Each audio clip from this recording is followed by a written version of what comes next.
In the city of New Mexico in 1882, the city marshal and his deputies rode on a horseback. The city marshal soon confronted a man called Randall, demanding that he hand over two of his men who were wanted for murder. Randall, however, refused to comply. When the marshal ordered his deputies to arrest the men, Randall reacted without hesitation, drawing his gun and killing the marshal and his men on the spot.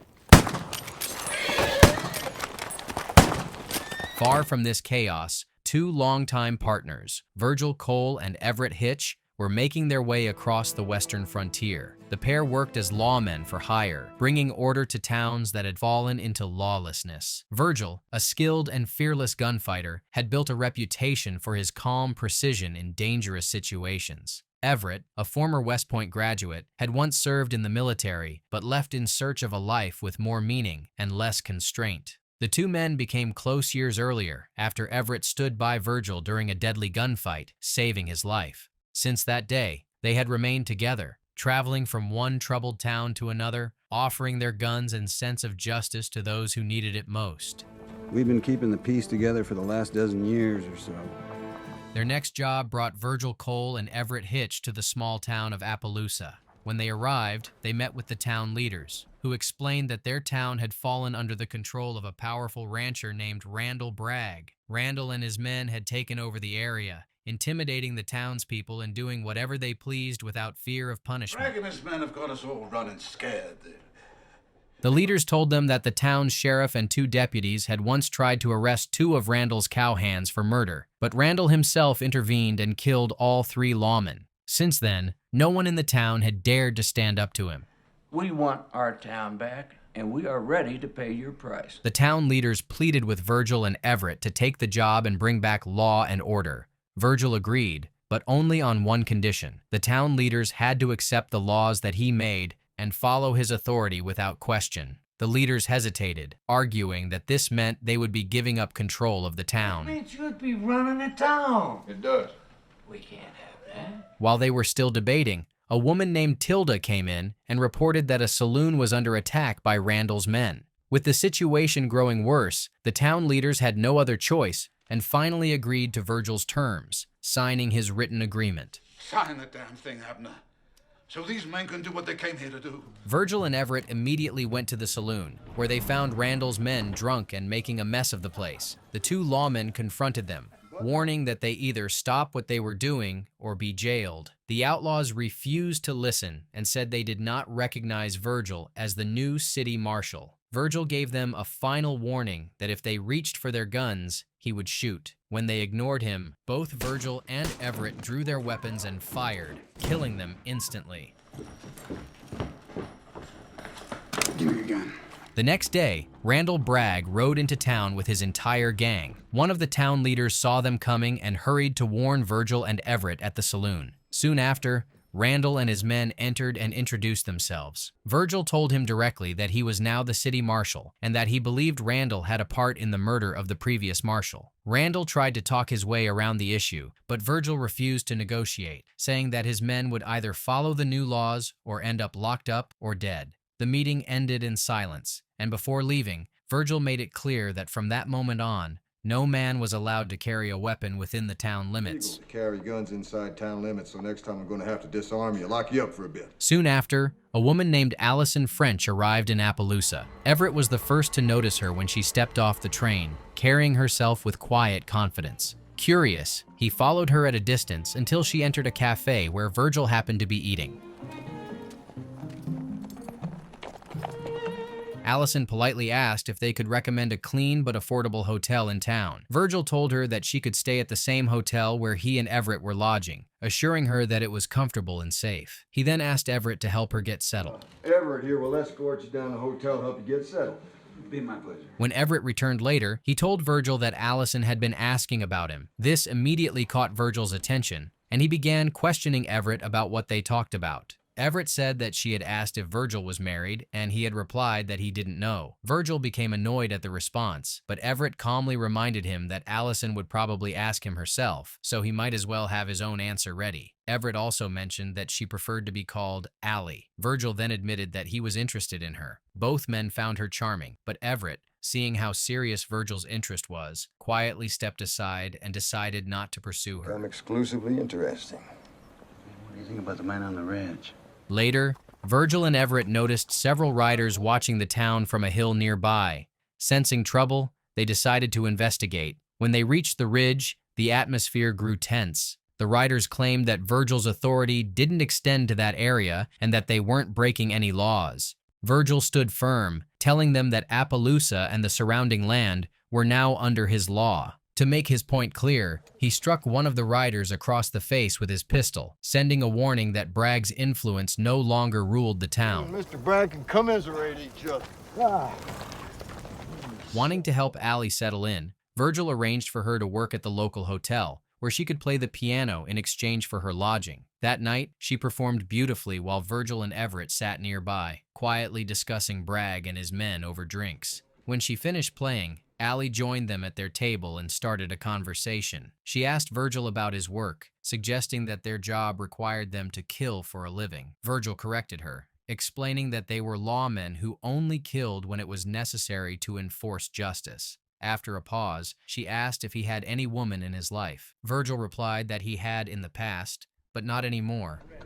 Well, Allie, I don't think that's something I should be discussing with you. Later, a man insulted the bartender in front of Allie, and Virgil reacted without hesitation. He struck the man and continued beating him until Everett stepped in and pulled him away. Virgil left the saloon in anger. No, Virgil!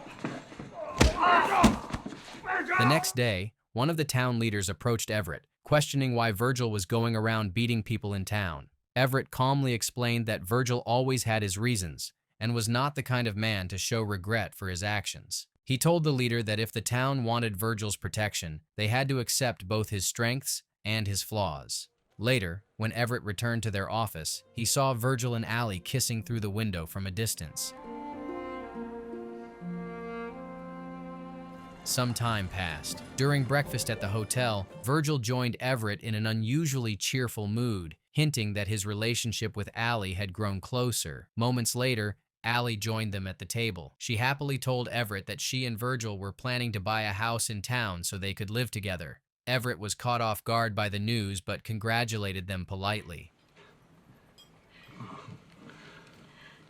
Their breakfast was interrupted when a young ranch hand named Joe Whitfield arrived, saying he had witnessed Randall Bragg kill the sheriff and the deputies. Virgil and Everett questioned him carefully, making sure he was willing to testify against Bragg in court. Once they were certain, they prepared to arrest Bragg.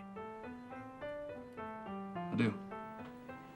They rode to Bragg's ranch and found him outside using an outdoor privy. Virgil and Everett held him at gunpoint and placed him under arrest. One of Bragg's men saw this and fired his gun into the air to alert the others. When the rest of Bragg's men arrived, they found Virgil and Everett already holding their leader at gunpoint. Bragg ordered his men to lower their weapons and let the lawmen take him away. Lower your guns! As they escorted him back through town, Bragg's men watched but did not interfere, obeying his command. When Bragg saw Joe waiting for them and realized he was the one who had betrayed him, he glared at him and swore that he would kill him, leaving Joe terrified. You're a dead man. Virgil reassured Joe that he would protect him as long as he agreed to testify. While Bragg remained locked up, Virgil spent his days building the house he promised Allie. However, she started complaining that he was giving too much time to his duties as marshal and not enough attention to her or the house. Frustrated, Virgil sent Everett to check on her. Calm her down a little. You know, tell her you like it. When Everett arrived, Allie welcomed him warmly and showed him around. As they talked, she began flirting with him, expressing her frustration about Virgil's lack of attention. She asked Everett if he thought she was pretty. When he said yes, she suddenly kissed him. Everett briefly responded before pulling away, reminding her that she was with Virgil, not him. She replied that Virgil wasn't there, but Everett firmly told her that both of them were on Virgil's side, and what she was doing was wrong. Embarrassed and hurt by his rejection, Allie asked him to leave the house. As Everett left, he noticed several of Bragg's men riding toward the city marshal's office. Realizing something was about to happen, he hurried there and joined Virgil, standing firmly by his side. One of the men announced that they had come to take Bragg. Virgil ordered Everett to go inside and hold Bragg at gunpoint, warning him to be ready in case he was shot. Facing the men outside, Virgil stood his ground and told them he was not afraid to die. He warned that if they chose to fight, many of them would die before the day was over. His calm confidence and steady aim were enough to make them reconsider, and after a tense pause, the men obeyed his command and rode away. Get out of here! There'll be another time pole. Allie, who had been watching everything from a distance, came running as soon as the men left. She went inside the office with Virgil and Everett, visibly shaken but relieved that the danger had passed. Everett kept what had happened earlier with Allie to himself, not wanting to cause trouble. Later, however, he confided in a local prostitute, explaining the situation. She warned him that Allie would likely twist the story someday and turn Virgil against him. What if she tells him and says it was your doing?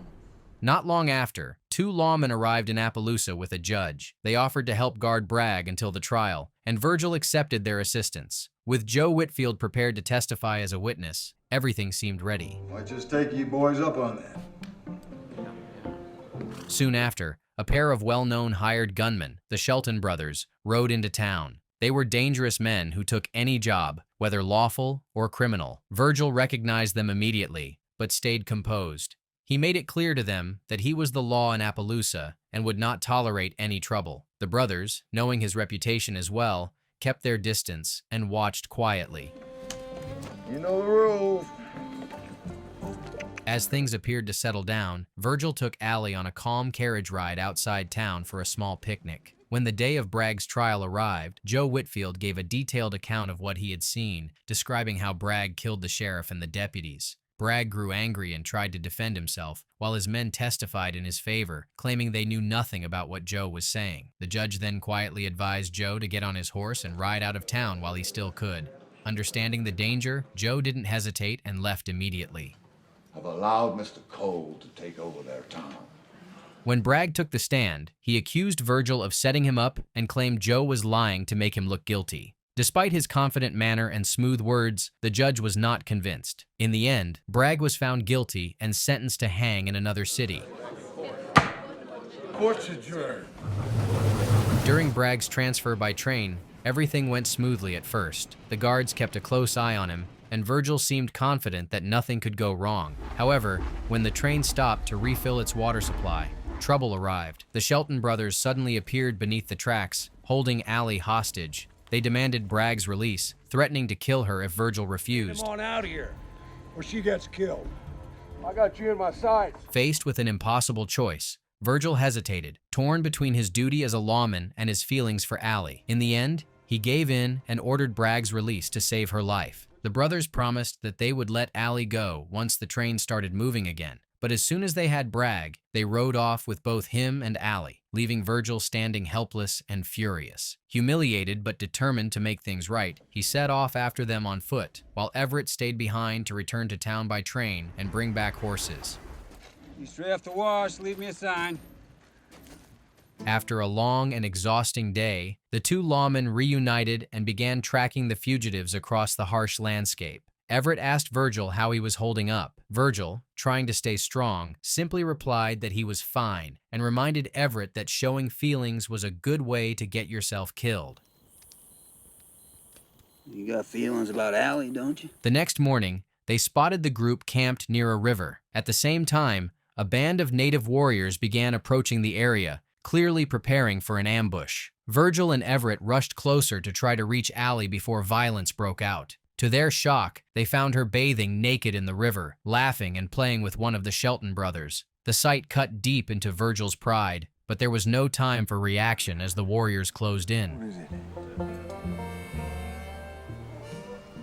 Moments later, the attack began. When one of them tried to drag Allie away, Virgil and Everett opened fire, killing one of the attackers' horses and forcing the rest to retreat. Hey, no, all right! Seeing that everyone was still in danger, Virgil struck a temporary truce with the Shelton brothers, agreeing to work together until they reached safety. The brothers accepted the deal, and Virgil returned their guns so they could fight if needed. To avoid further conflict with the nearby warriors, Everett offered them Bragg's prized horse as a peace gesture, which calmed the situation and allowed the group to move on unharmed. That night, as they camped by the fire, one of the Shelton brothers told Virgil that they were only helping Bragg because he owed them money and that none of it was personal. Virgil warned them that Bragg was now his prisoner and that he would deal with him once they reached town. When we get to Rio Seco, we'll take care of the business between us. Later, Allie sat between Virgil and Everett, trembling and emotional. She said she had been terrified and that what happened with Ring Shelton was a mistake. She apologized, saying she had been lonely and confused. Virgil listened quietly, then turned to Everett and asked if he thought Allie would betray him again. Everett answered honestly, saying that she was the kind of woman who always needed someone to depend on. Don't listen to him. He tried to put his hands on me. Angered by the comment, Allie suddenly accused Everett of touching her. Virgil stayed calm and refused to believe her story, standing by Everett instead of her.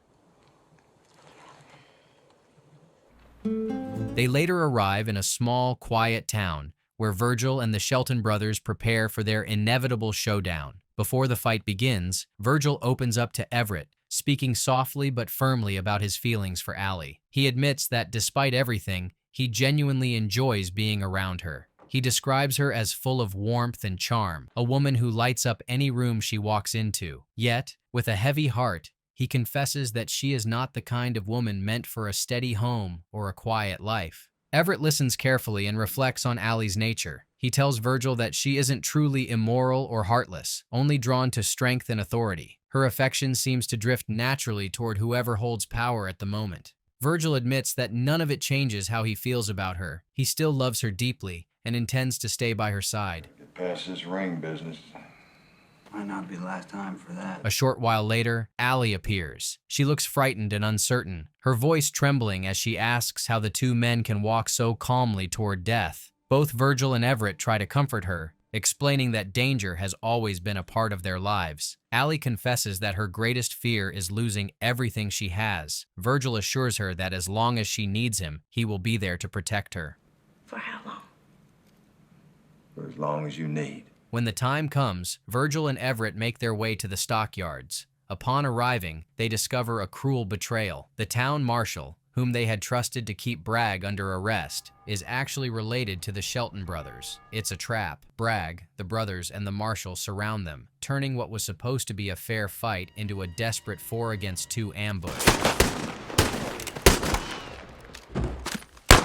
Gunfire breaks the silence. Bullets fly through the smoke and dust. Virgil manages to kill one of the brothers and the corrupt marshal, while Everett takes down the other brother. Bragg flees on horseback, disappearing into the distance. When the dust settles, both Virgil and Everett are wounded but alive. Allie runs to Virgil's side, terrified that he might die in her arms. Time passes, and life slowly begins to rebuild itself. The house Virgil once promised Allie is finally completed. His leg never fully heals, leaving him with a permanent limp and a brace that clinks softly when he walks. Yet, despite the pain and the past, a sense of peace begins to return. Allie's betrayals are not forgotten, but forgiveness lingers somewhere between them. That's what I was trying to say. One evening, Everett asks the woman he's been seeing if she believes Allie truly loves Virgil. She smiles faintly and tells him that only men waste their time worrying about love. In her view, Allie stays with Virgil because he now holds an official title. If someone better comes along, she says, Allie will not hesitate to replace him. Everett doesn't argue. He simply sits in silence, realizing that her words might be truer than he wants to believe. Not long after their encounter at the stockyards, Virgil and Everett received shocking news that Randall Bragg had been granted a presidential pardon. It was something Bragg had often boasted about, though most had dismissed his words as desperate lies. Now it turned out he had been telling the truth. Yaqui County, by President Chester A. Arthur. Soon after, Bragg returned to Appaloosa dressed in fine clothes, carrying himself like a man reborn. He wore confidence like armor and greeted the townsfolk with polite smiles as if the past could be forgotten. That evening, he entered the saloon where Virgil, Everett, and Allie were having dinner. Now you're standing here while I'm trying to have dinner with my friends acting like you didn't. Bragg approached their table and tried to make peace, speaking smoothly and pretending to be a changed man. Virgil met his eyes and refused. He told Bragg that no pardon could erase what he had done, that he was still a murderer and would never get away with it. Bragg's expression tightened, but he said nothing and walked away. After he left, Allie asked Virgil why Bragg had chosen to return to town, and Virgil replied that pride was the only reason. Pride? Virgil went to see the judge who had handled Bragg's case. The man told him there was nothing that could be done. The pardon had already been approved after an unfair trial and a lack of solid evidence. When Virgil returned, he told Everett what he had learned. Everett listened and said he never cared much about the law as a gunman, and if justice failed, he would take matters into his own hands. Virgil told him that the law was the only thing that gave meaning to his authority, and without it, his badge would be worthless. In the days that followed, Bragg opened a luxurious hotel. He spoke often of reform and respectability, though most people in town believed his money still came from the same crooked dealings. Everett paid him a visit one afternoon. Bragg welcomed him warmly, offered him a drink, and spoke of starting fresh. He claimed to have moved beyond his old ways, and even suggested working together with Everett and Virgil. When Everett remained silent, Bragg told him that if they refused to stand on his side, they might soon find themselves without jobs. It was clear by then that the town leaders had fallen under Bragg's influence. Everett realized Virgil's time as marshal was drawing to an end. That evening, Everett and Virgil talked quietly about what was happening. Everett admitted that there was no longer a place for him in Appaloosa, while Virgil confessed that he wanted to stay because of Allie. Everett voiced his concern that Allie might leave once things changed. Virgil said he already knew, but still wanted to stay with her. Not long after, Everett saw Allie in Bragg's hotel, sitting at the piano and playing softly while Bragg watched her. Later that day, he saw her slipping upstairs to Bragg's room. He felt no anger, only a quiet disappointment. The balance of power in Appaloosa had shifted, and Allie had shifted with it. When she came down the corridor, she found Everett waiting. Their eyes met briefly, but she walked past him without a word. The next day, Everett visited the local prostitute he had been seeing. He brought her a small necklace, a simple gift meant as a farewell. As they sat together, he confessed something that had long burdened his conscience. Years ago, he had killed a man outside the law, not in duty or defense, but out of anger, and the memory had stayed with him ever since. He told her he was leaving town and did not know if he would ever return. Before riding out, Everett stopped by the hotel. He placed his badge and a gun on the bar counter and told the bartender that they were for Bragg. Then he went looking for the man himself. When he found Bragg, Everett struck him across the face, challenging him to a fair fight. Bragg froze, uncertain and humiliated, so Everett hit him again, this time harder, leaving no room for retreat. He told Bragg that if he refused to face him now, he would come back and kill him anyway. Enraged, Bragg grabbed the gun and stormed outside to meet his challenge.